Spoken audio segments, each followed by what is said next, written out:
thrilled to have right here in studio, checking out the digs. You can't believe My man, Michael Irvin. How are you, Michael Irvin? Rich, I'm doing well, man. Rich, you got a tight, man, this is tight right here, isn't it, man? This is cool, man. Talking about just loving oneself in this place. I love your shots. No, this is a beautiful place, man. You got your own hotel here. Your trailer is better than the trailer we have on Thursday Night Football. Better than the trailer in the NFL. His TV work, he has cable. We got one channel, and that's just the network. Well, we have DirecTV. I mean, you know. We got everything going. For sure. This is a real nice setup, Rich. This is big time, baby. Good to see you. This is big time. Rod Woodson spending all 3 hours with us. You'll be here tomorrow as well. Good to see you again. Good seeing you. Good seeing you. So, Irv, playmaker. Irv can show his face around NFL Network and the NFL Media Group this week because he won the Pro Bowl. Now, if you had lost to Chris Carter and the worldwide leader in sports, on the worldwide leader in sports, fully understood. It would have been very difficult for you to come back and do Game Day Morning and do the rest of the stuff for the network. But congratulations, you won. Yeah, thank you, thank you. And I'm gonna tell you something, man. You know, that was a fun. This was a great week, a fun week. And yeah, it was a demanding week because we had so many things to do. But being around those guys, Rich, man, I wanted to play football again. I walked in the locker room pregame. Not long it's been since I walked in a pregame locker room. Man, I got those little butterflies. I got to talk to the team. It was quite an incredible experience. It really was. Well, I called the game for Westwood One. You did? I didn't know. I called the game last night. So down the stretch, you know, game's close. He is like so nervous on the sideline. So when they realize they win, he's jumping up and down, running on the thing. Oh, we saw that. Chest bumps, but when he gets to the stage, he wouldn't get off. I stayed on that podium. He got up to the stage. He did not. I was like, he's not getting off. He was on it for like 20 minutes. Like everybody was gone. Everybody's walking away. He's still standing on the stage. I was calling everybody up. Come on, I took all the mascots. Get behind me. Let's take the picture. Fantastic. Of course, all the cheerleaders, they came up too. Get behind me. We took the picture. Yeah, I was out of hand. It's been a while since I stood on a podium like that in a winner's circle. Michael Irvin, Rod Woodson here on the Rich Eisen Show. So what was it like getting a close-up glimpse of Odell Beckham? This young receiver who's got this whole career in front of him, and he's got the whole country watching him with open eyes. What was that like being up close with him? Well, you know, and I know Odell pretty well. You know, we worked out last summer together, you know, when I was working out in Arizona with the Redskins, RG3, and the receiving group. He was there also working out. So we started a relationship conversation talking about the game back then. And I knew watching him early on this season with the hamstring, how frustrating it is. Because this kid, and that's why I love this kid, Rod. He's one of those throwbacks like us, man. He just loves to play the game. He will play football against you anywhere, and he's just so great at it. He plays with such intensity. And yeah, he has everybody going crazy right now. I just love watching him play football. I would have thrown the ball to him every snap. He was kicking field goals. Yes, I saw that. He was spinning the ball, kicking the field goal. He's throwing spirals. And then he takes his left hand and throws like a 40-yard spiral with his left hand. I'm like, this dude is a freak of nature. This guy. Man. This is pregame. I'm just sitting in a booth going, this guy's. I would have loved, Rod. I would love to see you and him play now. I wouldn't want to play Rod against him. was quick. See, Rod is quick. See, Rod was quick as I don't know what. Rod's big and quick. And Odell, he's big enough to beat you if you're small and quick enough. And look at that. That's just intensity. That right there just says, I want the football. I'm coming on. You know what I mean? And you see how he puts his body? Look how strong his hands are. Right. It's an amazing thing. And he's stronger than he is, than he looks, you know, because he's not that big. I was with the Cowboys coaching staff, and every time they said, boy, we got 10 years of dealing with this dude. That's all they kept saying. Man, we got to deal with this dude for the next 10 years. Talk about Odell Beckham. I'm with Michael Irvin and Rod Woodson here on the Rich Eisen Show. Your guys played a Super Bowl against one another together. Did you guys line up against one another? Oh yeah, I think we did. That's right. That was out here. Yeah, it was here. Right, it was here. Right here in Tempe. Right so Mike, leading up to the week, he was like, I'm coming back from ACL. He's like, oh, he can't run with us on the Autobahn. Listen, I had an ACL, man. It took me 2 years to come back from my ACL. There was no way Rod Woodson was supposed to be in that game. I said, no way Rod's coming back off of ACL. It took me 2 years. So the one player everybody always talks about when they threw a little out route and he threw it kind of behind us, and I knocked it down, and I pointed at my knee. He pointed at your knee. So Mike looks at me and go, you know what? Y'all still gonna lose. I just started laughing. I went back to the huddle like, I can't believe this cat, man. But that had to be, though, you know, Rod, honestly, man. And I don't know if I ever said this to you, because I had gone through that ACL. You know, my second year in the league, I went through that ACL, and I'm telling you, man, it broke me. It broke me. It took me 2 years.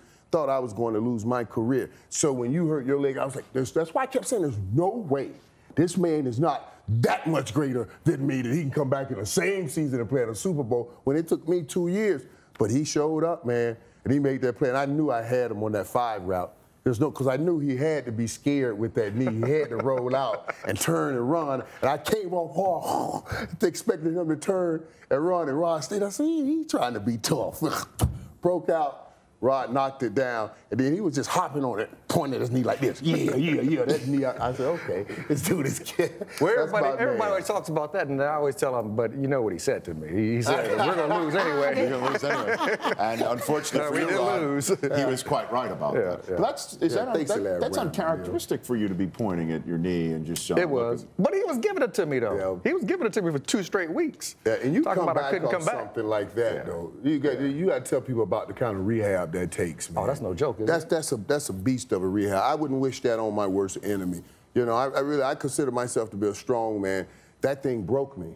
It broke me. And I was amazed that he was able to do that. But I had a coach, though, who believed in me, you know. And then, got to remember, Colonel Lake played outside linebacker at UCLA, played strong safety, and then moved to corner. And that Super Bowl. This dude was, Colonel Lake is a tremendous athlete, and he played corner for the last part of the season for the Steelers, played in the Super Bowl against him. Did very good job. I mean, he did a great job. So, you know, I had guys who took my spot and played at a high level.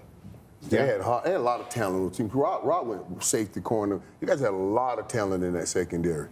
A lot of talent. I'm going to take a phone call. Jason in California, you're on with on the Rich Eisen Show with Rod Woodson and Michael Irvin. You have the floor, sir.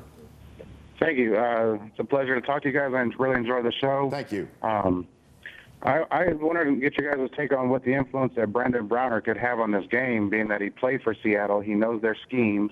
And you know Tom Brady's got to be picking his brain on what coverages they're going to be playing based on what looks they're given. Thanks for the call, Jason. What do you think? They don't do a whole bunch now. We talked about it in the earlier segment. They run cover 3, which is a strong rotation, bringing Cam down, or maybe Earl, but more likely Cam down. And then they run 5, which is a weak rotation. And they'll run some man. And a lot of times when they run the man, they play with an outside shade, funnel everything back to the inside, because those guys inside are tall and long. But he knows what they're doing. That's one thing. I mean, Browner definitely knows. So if he's going to give him any tidbits, it's going to be that guy to give it to Tom. When you're playing a team like Seattle, Rich, knowing is half the battle. You got to man up and go get it done. And they live in the world of intimidation with a guy like Cam roaming around. I've said many a times, I prided myself on displaying courage. Cam would make me question my own courage. I don't care what you say. That's a big dude. That's a big dude, that big old head, that big old neck. And he jumps over whole offense lines at the same. That's explosiveness, man. Mm-hmm. That kind of body exploding into you, that should make you think about if you really want to catch that ball or not. And that's what New England Patriots have to worry about. Well, but, the Patriots with the heavy Chevy, as Sapp refers to Vince Wilfork right there in the middle, and then here comes beast mode down the hill. And, and Jamie Collins, what he has turned himself into, and Ninkovich is just another one of those Belichick guys that sort of come out of nowhere and play their heads off and know the situational football better than most people. I'm really excited about this Super Bowl. We're sort of like not talking about it because we're talking about PSIs, and that's all that's what's going to happen when Brady and Belichick come off the plane later on today, no matter what Belichick said about I'm done with it. This is a great matchup. This is a great Super Bowl matchup. And nobody's talking about Revis. By the way. Nobody's talking about Well, that's the New Yorker in me. But I'm saying he's you got to understand he's a prideful athlete. Mm-hmm. He's going to take notice of that. Like, okay, everybody wants to talk about Sherman, you want to talk about Browner, you want to talk about Cam, you want to talk about all the other guys of the Legion of Boom. Earl Thomas. Right. Revis Island is still there. Yep. Well, and yeah, he picked off Andrew Luck in the AFC Championship game, and you know, for the New Yorkers and the Jet fans, the Patriots going to the Super Bowl is a wound. Darrelle Revis wearing a Patriot uniform is the biggest pile of salt of all time. I mean, Revis. I know he's finally making a Super Bowl, and he's playing for the Patriots and Bill Belichick, and it's a great matchup. I just said it. So who do you think when it's all said and done, Irv? What do you got right now? Well, 6 days out. What do you think here? Well, you know, and I'll ride with you because there's some things that are making me start and think about vacillating, going back and forth. Because, you know, I started the season going Seattle, New England in the Super Bowl, and I took Seattle to repeat. Yes. When I saw 25,000 people show up at a charity baseball game for Mike Richard Sherman, I said, oh, yeah, they're still in it. They'll repeat, you know what I mean? And that team has something going. But the more and more I'm going into this week, I'm going to stick with Seattle. But I get worried when I hear people like Jeremy Lane saying Gronkowski's not that good, because I'm wondering what kind of film they're watching in Seattle when you're making those kind of comments. I'm okay with Sherm. Sherm talks anyway. That's how he prepares himself. But these other dudes, they don't usually talk, and they should not talk. Just prepare and get ready. Don't give Gronk any more added. Yeah, Jeremy Lane you're talking about. He's just, call him just a guy. Like, come on, just man. A guy. Just a guy. Just a 6'7" guy that can catch. Right. I'm telling you, this reminds me of those boxers, man, when guys like that do that. Why say this guy is nobody and then he beats you? It's like the boxer that gets knocked out, and as soon as he comes through, he wasn't that good. He knocked you out, dude. Say the dude was great, and that's why you got knocked out. I just think I think New England, nobody's really given them a shot because how good Seattle has been the last several years. Sure. I think that's going to galvanize this football team. I think it's going to be a great game. I can't wait. And, you know, Irv, we've got game day morning on Sunday. And 21 hours of it, right? Now, Rod, pretty much, it started 3 minutes ago. Oh, yeah. Rod did more. Rod and I did more NFL Total Accesses together. I did more with him than anybody else.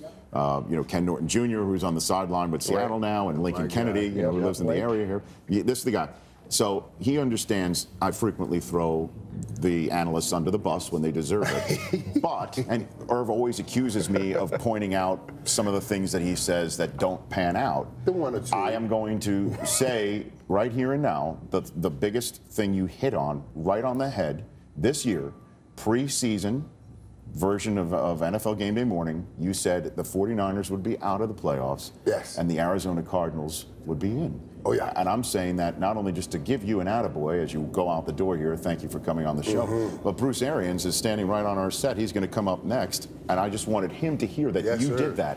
You did that, Michael Irvin. Because of him, exactly. There he is. He's out there in the rocket chair.